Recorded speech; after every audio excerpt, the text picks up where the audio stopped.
আকস্মাৎ থমকে গেল ঈশানী, সরল কপাল নিমিষে বেঁকে গেল ওর। ভেতরে অস্বস্তি দমিয়ে পূর্ণ মনোযোগ স্থির করলো লোকটার মুখশ্রী পানে। তৎক্ষণাৎ হতচকিত হয়ে পড়লো দু নয়ন। ভেতরে ভেতরে তৈরি হওয়া সন্দেহের বশবর্তী অস্পষ্ট স্বরে বলে উঠল, আপনি মাহিন তাই না? মাহিন বেনজামিন।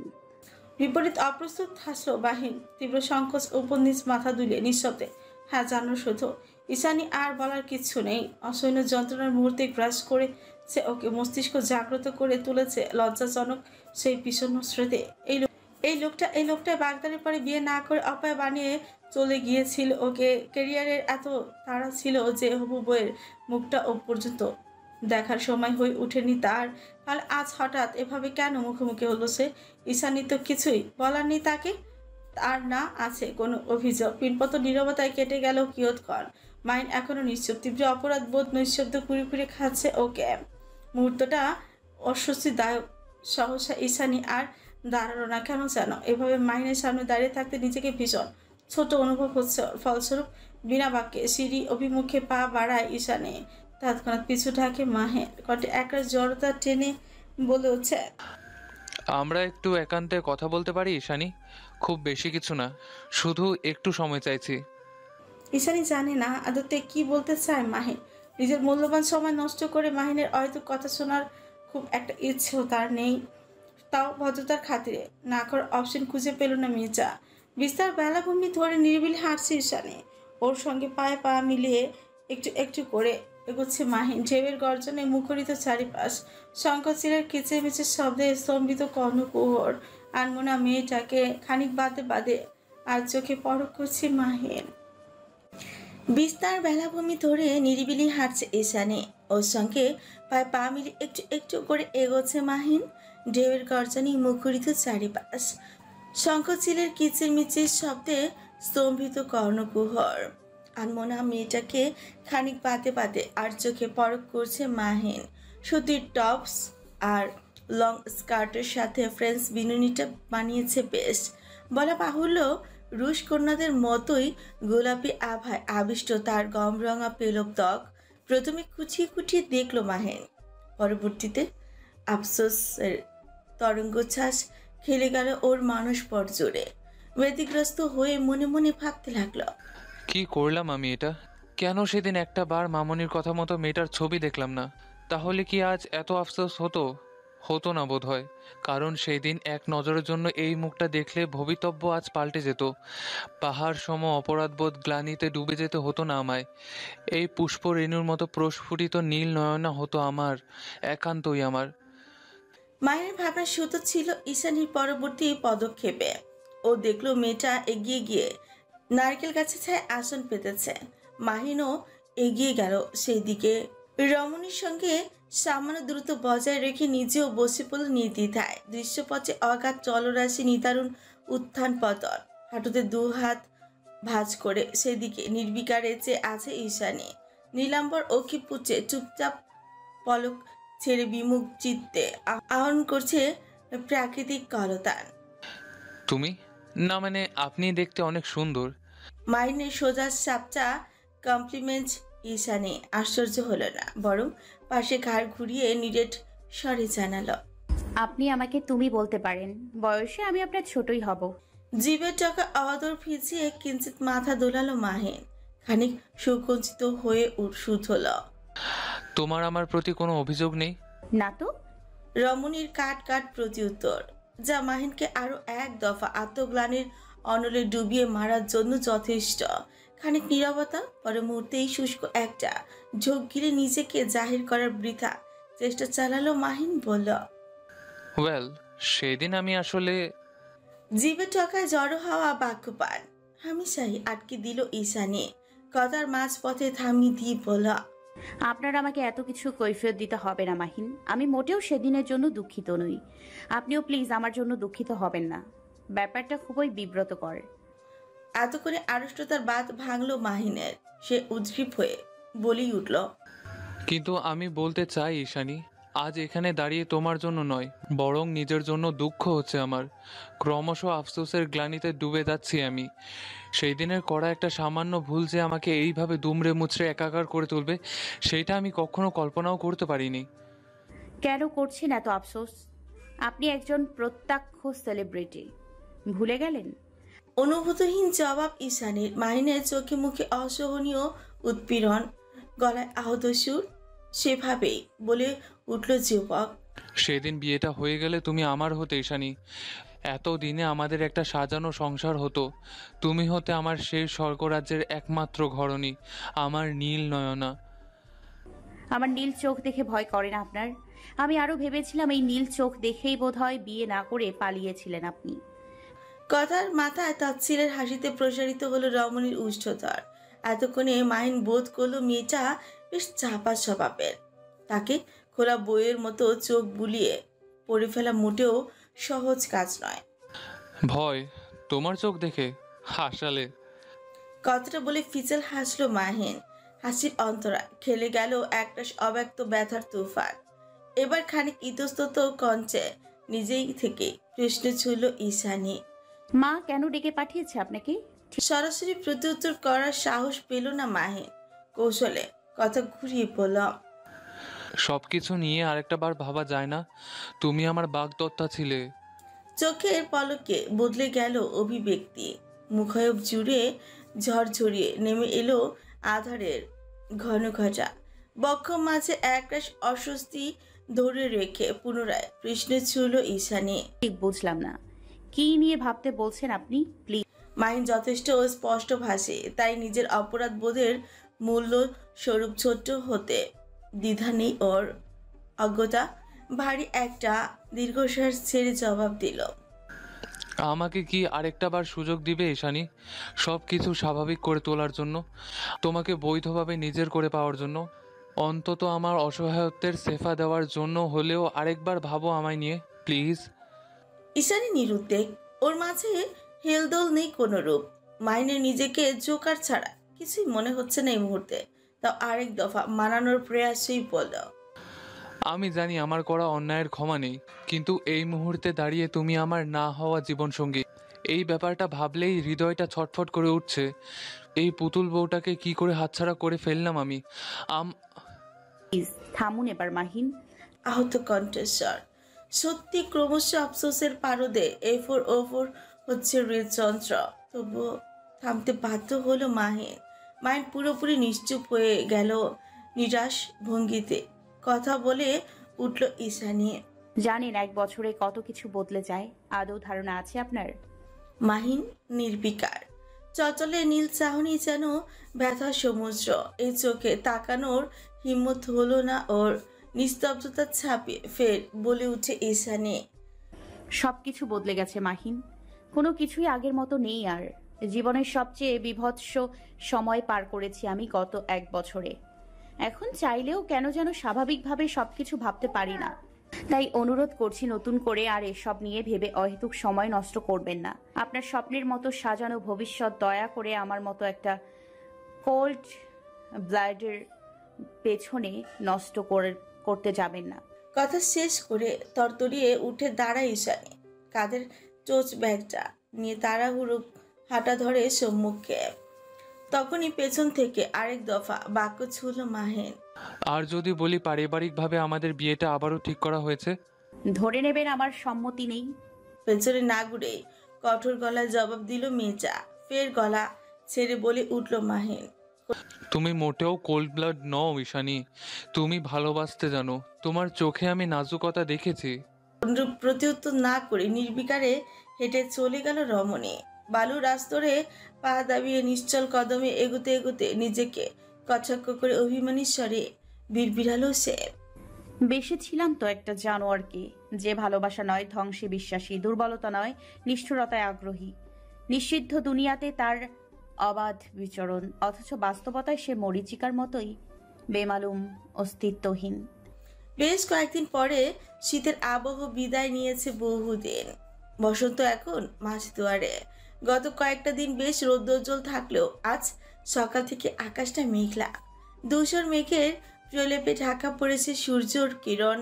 ক্ষণে ক্ষণে আকাশ চিরে প্রকম্পিত হচ্ছে ধরিত্রী কাঁপানো বজ্রধ্বনি। ঈশান কোণে ঝড়ের পূর্বাভাস। সন্ধ্যা নাগাদ ছিরি ছিরি বৃষ্টিতে স্যাঁতস্যাঁতে চারিপাশ। বৈরি বাতাসে তালে তালে বেরিয়ে চলেছে বৃষ্টির তোর। সন্ধ্যা হয়ে এসেছে, বাড়ি ফেরা প্রয়োজন। অথচ টাউন হলের করিডোর এক মনে দাঁড়িয়ে আছে ঈশানী। নিষ্প্রভ নয়নজোড়া বৃষ্টি স্নাত রাস্তা অকপটেই নিবদ্ধতার। বাড়ি ফেরার নিদারুণ অভিলাষ ভর করেছে চোখে মুখে। ছিপছিপে বৃষ্টিতে ছাতা ছাড়াই যাতায়াত করছে মানুষ। ঈশানীও ঠিক করলো বৃষ্টি কমার অপেক্ষা না করে একটু এগিয়ে গিয়ে রিক্সা ধরবে। তাছাড়া এই বৃষ্টিতে গা ভেজাবে না, যেই ভাবা সেই কাজ। গলার ওড়নাটা ভালো মতন মাথায় পেঁচিয়ে তরতরি রাস্তায় নেমে এলো ঈশানী। ঠিক তখনই পেছন থেকে ভেসে এলো চমৎকার পুরুষালী কণ্ঠস্বর। আরে ঈশানী। আকস্মাৎ ডাকে পেছনে ঘুরলো ঈশানী। নিগুড় দৃষ্টিতে পরখ করে নিশ্চিত করলো মাহিনের উপস্থিতি। পরপরই নিজের নজর চলে গেল যুবকের হাতে আবদ্ধ বিশাল সাইজের কেক আর চকলেট বক্সের দিকে। ঈশানীর ভাবনার মাঝে পায়ে পায়ে এগিয়ে এলো মাহিন। মোলায়েম হাসিতে ঠোঁট প্রসারণ করে শুধল। বাড়িতে যাচ্ছ তাই না? নিঃশব্দে মাথা নাড়িয়ে হ্যাঁ জানালো ঈশানী। আজ তো উষার জন্মদিন, সকালেই কল দিয়ে আমন্ত্রণ করেছে আন্টি। আমিও তোমাদের বাড়ির দিকে যাচ্ছিলাম, চলো একসাথে যাওয়া যাক। অপ্রস্তুত হাসলো ঈশানী, বলা না মানে আসলে আমিও তো সকালবেলা কেকের অর্ডার দিয়ে গিয়েছিলাম, ওটা আনতে হবে। আপনি বরং চলে যান, আমি রিক্সা নিয়ে আসছি। ইটস ওকে, তুমি ভেতরে গিয়ে নিয়ে এসো, আমি এখানেই ওয়েট করছি। মাহিন নাছের বান্দা। মাছ রাস্তা হওয়াতে খুব বেশি বাকবিতণ্ডা করলো না ঈশানী, শুধু যেতে যেতে বলল, বৃষ্টির মাঝে দাঁড়াবেন? চমৎকার হাসলো মাহিন। ওকে এগিয়ে যেতে ইশারা করে বলল, আমি এখানেই আছি, তুমি যাও। ঈশানী ভেতরে গিয়েছে বেশ কিছুক্ষণ। গাড়িতে ঠেস দিয়ে দাঁড়িয়ে প্রতীক্ষারত মাহিন। কপালে লেপ্টে থাকা ইচ্ছে বাদামি চুলে আনমনে হাত বুলিয়ে ক্ষণে ক্ষণে ঘড়িতে দৃষ্টিপাত করছে সে। ইতিমধ্যে বৃষ্টির প্রকোপ বেড়েছে বহুগুণ। ফলস্বরূপ আশেপাশে পথচারীর উপস্থিতি খুব একটা নেই। নিরিবিলি পরিবেশ। এরই মাঝে ভয়াল কালো মেঘের মতোই আকস্মাৎ মাহিনের মুখোমুখি হয় একটা দীর্ঘদেহী কালো অশরীরীর। মুখে মাস্ক নেই, তবে ওভারসাইজ রেনকোটের আস্তিনের হুডিটা কপাল পর্যন্ত চেনে রাখা। তার ফলস্বরূপ বরাবর মুখোমুখি না হলেও এপাশ ওপাশ থেকে মুখ দেখা জো নেই আর। প্রথমে নিতান্ত পথচারী ভেবে উপেক্ষা করে গেলেও পরবর্তীতে মানবের শীতল চাহনিতে খানিক অপ্রস্তুত হয়ে পড়ে মাহিন। কপালে বিরক্তির ভাঁজ টেনে বলে উঠছে, কে আপনি? এইভাবে তাকিয়ে আছেন কেন? Just stay away from my girl. মেঘের মতো আবির্ভূত ব্যক্তির বজ্রের ন্যায় ধারালো কণ্ঠস্বর। আড়ালে শুষ্ক একটা ঝোঁক গেল মাহিন। পর মুহূর্তে সুবাকি শুধল, আশ্চর্য তো, আমি কার কাছে থাকবো কার থেকে দূরে থাকবো সেটা আপনি বলার কে? আমি ওর সব। বাক্য কটা উগরে দিয়ে কোনো রূপ পূর্বাভাস ছাড়াই পরপর কয়েকটা খা ঘুষি বসিয়েই দিল মাহিনের নাক বরাবর। যেন বালু দিয়ে তৈরিকৃত পাঞ্চিং ব্যাগের একাংশ সে। তেমনভাবে আঘাতের উপর আঘাত করে নিমিষে ধরাশায়ী বানিয়ে ফেলল মাহিনকে। কথার মাথায় কথা বলা একদম পছন্দ নয় এরিসের, অথচ মাহিন সেই ভুলটাই করে বসেছে অজান্তে। শক্ত পৌরশালী কষাঘাতে নাক ফেটে ফিনকি দিয়ে রক্ত বেরিয়েছে ওর। আই সোয়ার এবার থেকে অন্যের ব্যাপারে নাক গলানোর স্বাদ পুরোপুরি মিটে যাবে। দুবারের পর তৃতীয় খুশিটা দিতে ব্যতিগ্রস্ত হলো এরিস। ঠিক তখনই নিজের পেশিবহুর বলিষ্ঠ বাহুতে একটা সরু হাতের তীর্যক টান অনুভব হলো তার। তৎক্ষণাৎ গর্জে উঠে পেছনে ঘুরল মাফিয়া বস। বেসামাল হয়ে মাত্রাতিরিক্ত ক্রোধে পাঁচ বসাতে উদ্যত হলো পেছনের ব্যক্তিকে। তবে নীল অক্ষি গহ্বরে সান্নিধ্যে ধূসর নেত্রদ্বয়ের মিলন ঘটে থমকে গেল সেই ক্রোধান্বিত হাত। উবে গেল পেশির দৃঢ়তা। ধ্বংসাত্মক পরাশক্তি খেই হারিয়ে তপ করে নিভে গেল হিংস্রতা। হ্যালো প্রিয় শ্রোতা বন্ধুরা, আপনারা শুনছেন পুতুল ডায়েরি প্রেজেন্টস ভালোবাসার সুন্দর সুন্দর গল্প। আমাদের কাজকে আরো সুন্দর করার জন্য আপনাদের উৎসাহ প্রয়োজন। আপনাদের উৎসাহ আমাদের অনুপ্রেরণা। ধন্যবাদ। কি হলো, থেমে গেলেন কেন? মারুন, আপনি তো এটাই ভালো পারেন, মানুষকে টর্চার করতে, তাই না? কখন যে গতি হারিয়েছে হৃদস্পন্দন সেই হদিস জানে না এরিস। অগ্নিস্ফুলিঙ্গের মতো জ্বলন্ত চোখ দুটো নিমেষে ধারণ করেছে জলধারার ন্যায় শান্ত রূপ। সাকুরার কথায় অক্ষিপুচে জাগ্রত হয়েছে ব্যাকুলতা, অথচ হিমালয়ের মতো নিচল সেই অভিব্যক্তি। মাহিনের অবস্থা বেগতিক, কোনো মতে নাকে হাত চেপে দাঁড়িয়ে আছে ছেলেটা। সেদিকে এক পল দৃষ্টি বুলিয়ে ফের সাজিয়ে উঠে ঈশানী। এরিসের পানে বিতৃষ্ণ দৃষ্টি নিয়ে নিক্ষেপ করে ক্রন্দনরত স্বরে বলে, আর কি কি করলে শান্ত হবেন আপনি? ঠিক কি করলে ছেড়ে দেবেন আমার পিছু? ও তোমার সাথে কেন? শান্ত সাবলীর আওয়াজে আকাশ সম অধিকার বোধ। ঈশানী জ্বলি উঠল পুনরায়, কণ্ঠ দৃঢ়তা টেনে বলল, কারণ মাহিন আমার ফিয়ন্সে, বিয়ে ঠিক হয়েছে আমাদের, বুঝতে পেরেছেন? বিদ্যুৎ স্পৃষ্টের মতো আকস্মাৎ ছলকে উঠল আকাশ। আকাশের ভারে তীব্র বর্ষণে মুখরিত ধরনে নিষ্পাপ শিশু নেয় ঈশানীর পানে এক ধ্যানে যে আছে এরিস, যার কঞ্চনালের জোর হারিয়ে ভাগ্যহীন সে। হিমালয়ের ন্যায় নিচল শরীরের সমস্ত শক্তি গ্রাস করেছে পরাশক্তি। বুকের রক্ত তোলপাড় করা উৎপীড়নে পুরোপুরি জ্ঞান শূন্য মাফিয়া বস ও শিশু সুলভ অভিমানী চাহনি বলে দেয় অপর প্রান্তে দাঁড়ানো মেয়েটার নিকট ঠিক কতটা পরাস্ত, কতটা দুর্বল ওর নরকীয় সত্তা। প্রবল বর্ষণের তোড়ে কাক ভেজা ঈশানী, চোখের কার্নিশে জড়ো হওয়া বাঁধ ভাঙা অশ্রুরা নিমিষে বিলীন হয়ে বাড়িধারার অন্তরায়। ইতিমধ্যে গাড়িতে প্রবেশ করেছে মাহিন। খোলা আকাশের নেচে নিগুড়ো বর্ষায় সিক্ত হচ্ছে কেবল এক জোড়া অভিমানী চিত্ত। চোখের দৃষ্টি অবিচল রেখে সন্তর্পণে লুকালো অভিমান। অতঃপর আরো এক দফা কথার তীরে হৃদয়ে রক্তক্ষরণ বাঁধিয়ে দিল রমণী। পাগলা কুকুরের মতো সারাক্ষণ আমাকে ধাওয়া করা বন্ধ করুন, এবার একটু শান্তি দিন আমায়। কথা দিচ্ছি এই মুখ আপনাকে আর দেখতে হবে না কোনোদিন, তাও দয়া করে বাঁচতে দিন। কথা শেষ করে গটগটিয়ে রাস্তা ছাড়লো ঈশানী। চোখের পানি মুছতে মুছতে তাড়াহুড়ো করে গিয়ে বসলো গাড়িতে। ওদিকে এরিস এখনো একই জায়গাতে ঠায় দাঁড়িয়ে। কোনো এক অদৃশ্য শক্তি বলে পায়ের শক্তি পুরোপুরি লোপ পেয়েছে ওর। ঘৃণার শিকলে বাধা পড়েছে সমগ্র অস্তিত্ব। নিজের নিষ্ঠুরতার আজ নিজেই ধরাশায়ী এরিস ইউভান। কি হতো যদি এই সাধারণ মেয়েটার তারে আবেগহীন হৃদয়টা হুমড়ি না খেত? সে কথা দ্বিতীয়বার ভাবতে চায় না এরিস, কারণ পেন্ট হাউসের সেই বিধ্বংসী কুলুষিত দিনগুলোর জন্য ঈশানীর চোখেও এখনো একটা অত্যাচারী জানোয়ার ছাড়া আর কিছুই নয়। ব্যাপারটা ভেতর থেকে গুড়িয়ে দেয় এরিসকে। এখানে এসেই থমকে যায় সকল অধিকারবোধ। সাকুরার ঘৃণার অনলে ক্রমশ নিস্তেজ হয়ে পড়ে মাফিয়া বস। ফ্রন্ট মিররে তাকিয়ে একটা টিস্যুর সাহায্যে নাকের রক্তটুকু মোছায় গভীর মনোযোগী মাহিন। তীব্র ব্যথায় টনটন করছে তার নাসারন্ধ্র। একজন মডেলের কাছে তার নিখুঁত চেহারার গুরুত্ব অপরিসীম, অথচ সরু নাকটাকেই মেরে বাঁকিয়ে দিল লোকটা। আশ্চর্য, যদিও নিজের দোষ সম্বন্ধে এখনো অবগত নয় মাহিন। এরই মাঝে গাড়িতে প্রবেশ করে ঈশানী। শরীরে তার ভেজা সমসম। ঈশানীকে দেখে স্তম্ভিত ফিরে পায় মায়ের। রক্তাক্ত টিস্যুটা ময়লা ঝুড়িতে ছুঁড়ে ফেলে স্টিয়ারিংয়ে হাত রেখে আগ বাড়িয়ে শুধল। গাড়িতে তোয়ালে রাখা আছে, দিব কি? না সূচক মাথা নাড়ালো ঈশানী বড্ড অপ্রস্তুত হয়ে বলল, তোয়ালে দিতে হবে না, একটু তাড়াতাড়ি চলুন, ভীষণ শীত লাগছে। ক্ল্যাচারে পা রেখে গাড়ি স্টার্ট দিল মাহের। দু চোখ সড়কে স্থির রেখে স্টিয়ারিং ঘোরাতে ঘোরাতেই বলে উঠল, কে সাইকোটা? নৈশব্দে ব্যাক সিটে মাথা এলিয়ে দিল ঈশানী।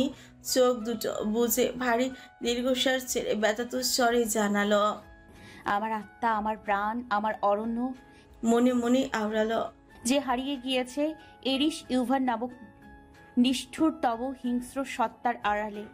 ওইদিকে ঈশানীর মুখে বাক্য কটা শোনার মাত্রই অভিব্যক্তি বদলে গেল মাহিনের। উজ্জ্বল মুখশ্রী জুড়ে উদ্ভাসিত হলো প্রগাঢ় আধার।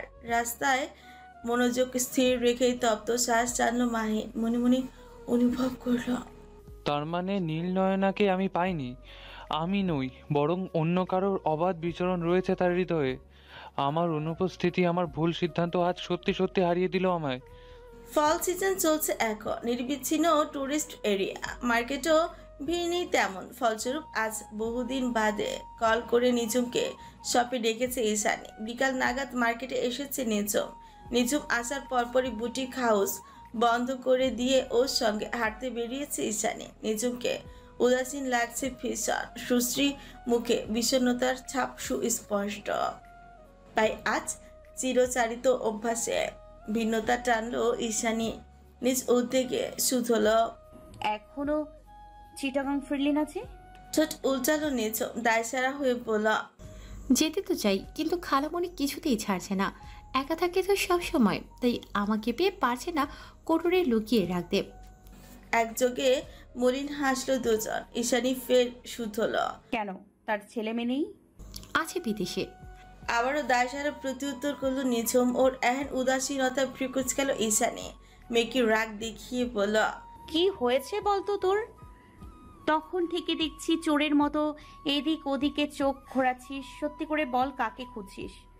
তৎক্ষণাৎ প্রসঙ্গ পাল্টালো নিঝুম। আমতা আমতা করে বলে উঠল, না মানে অধীনের রিদান ছেলেটাকে দেখলাম না আজ। নিঝুমের কথায় চাপা দীর্ঘশ্বাস চালো ঈশানী আহত স্বরে জবাব দিল, রিদান অসুস্থ, আইসিইউতে ভর্তি আছে। ভেবেছি কেবিনে শিফট করলে একবার দেখতে যাব। চমকালো নিঝুম হতবিহ্বল হয়ে শুধল। কি বলিস, কি করে হলো এসব? জানি না। হয়েছে মিস ব্লু হোয়াইট? আচমকা কারোর পিছু ডাকে কথার বহর খেয়ে হারালো ঈশানী। হাঁটতে হাঁটতে সি বিচের শেষ মাথায় চলে এসেছে ওরা দুজন। মার্কেট থেকে অনেকটা দূরে গোধূলির লালিমায় ম্লান হয়ে এসেছে দিগন্তে। পূর্বের আকাশে সন্ধ্যা তারার মিটি মিটি উদ্ভাসন।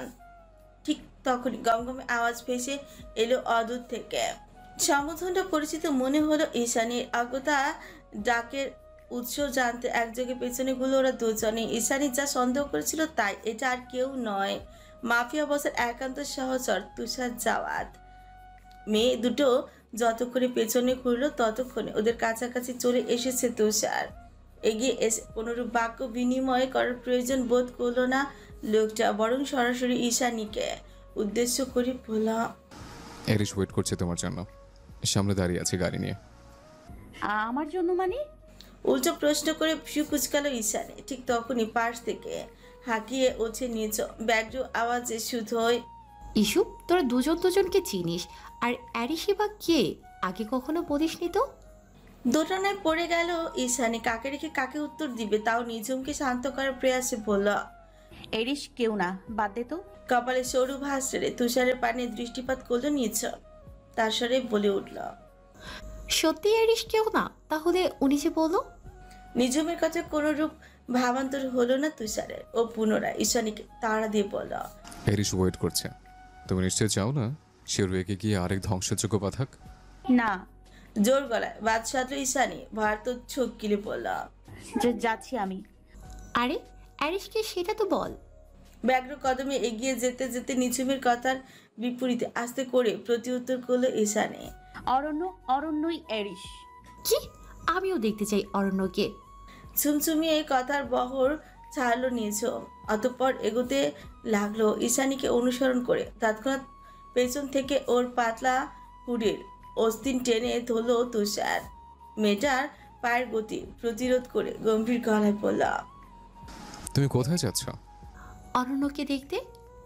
হুম, এখানে যাওয়া যাবে না। আপনার কথায় ছাড়ুন তো, হুড়ি ছাড়ুন। ত্যক্ত হয়ে তুষারের হাতটা ছটকা মেরে নিজের থেকে ছাড়িয়ে দিল নিঝুম। তখনই আরেক দফা বাদ সাধল তুষার।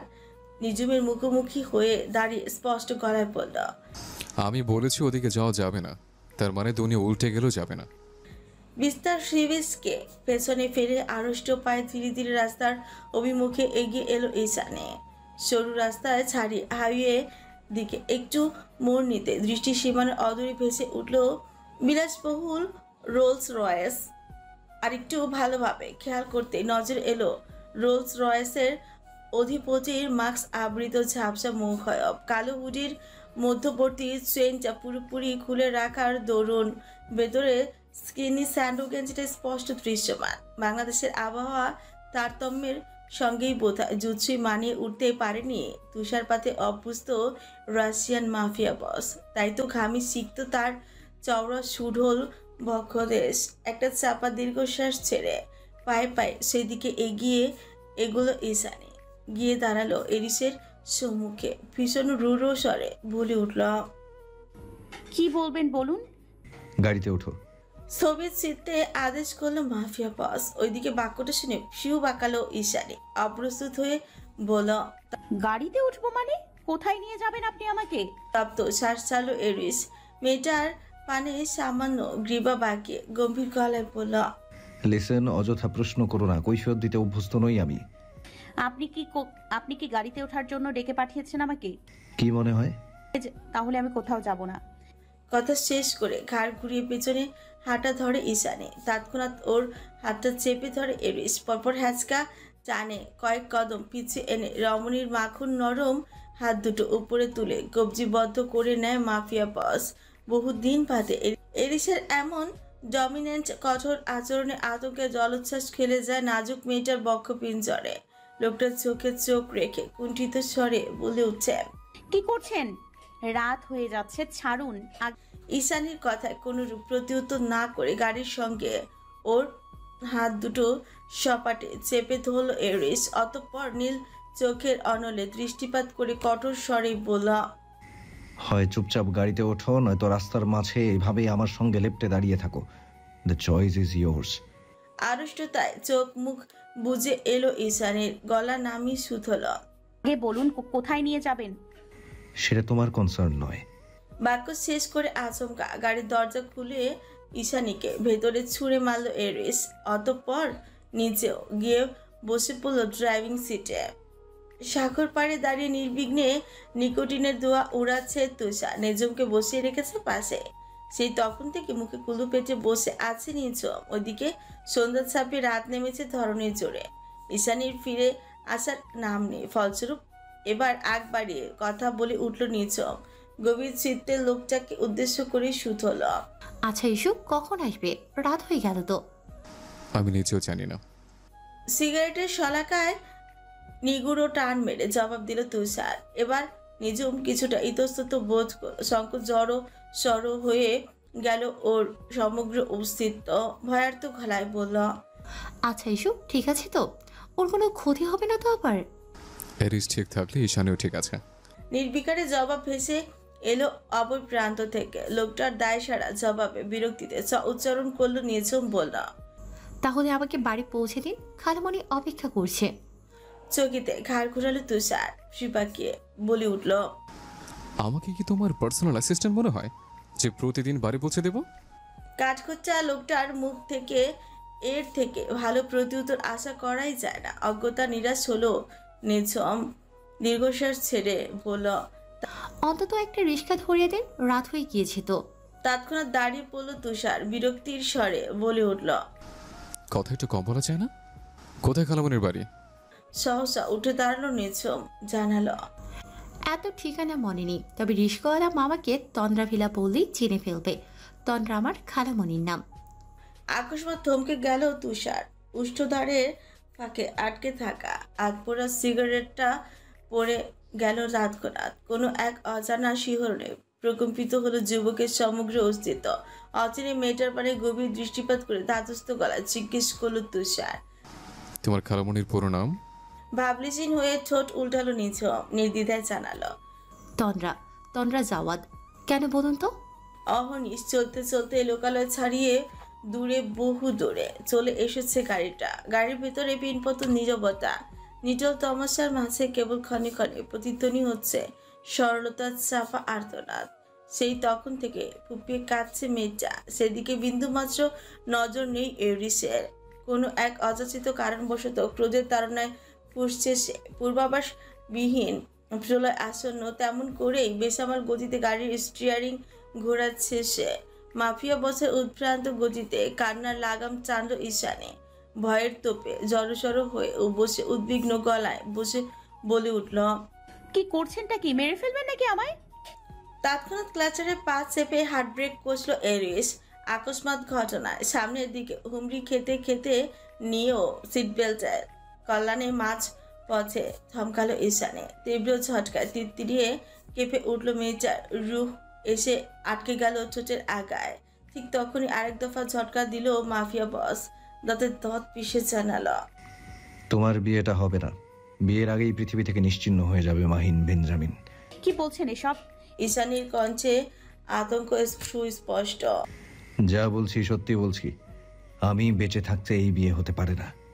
আজ আর চেঁচালো না ঈশানী, ভীষণ আড়ষ্টতা ডুকরে কেঁদে উঠে বলতে লাগলো, কেন করছেন এমনটা? আমি তো আপনার কোনো ক্ষতি করিনি। তাহলে কোন জেদে মত্ত হয়ে মাহিনকে আঘাত করছেন বারবার? দয়া করে মাহিনের কোনো ক্ষতি করবেন না। আমার জন্য মাহিনের কিছু হয়ে গেলে সারা জীবনে নিজেকে ক্ষমা করতে পারবো না আমি।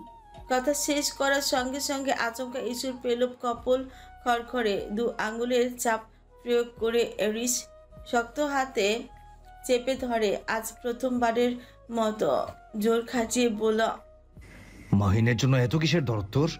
কেন মাহিনের জন্য এত এত চিন্তা? আমাকে চোখে পড়ে না?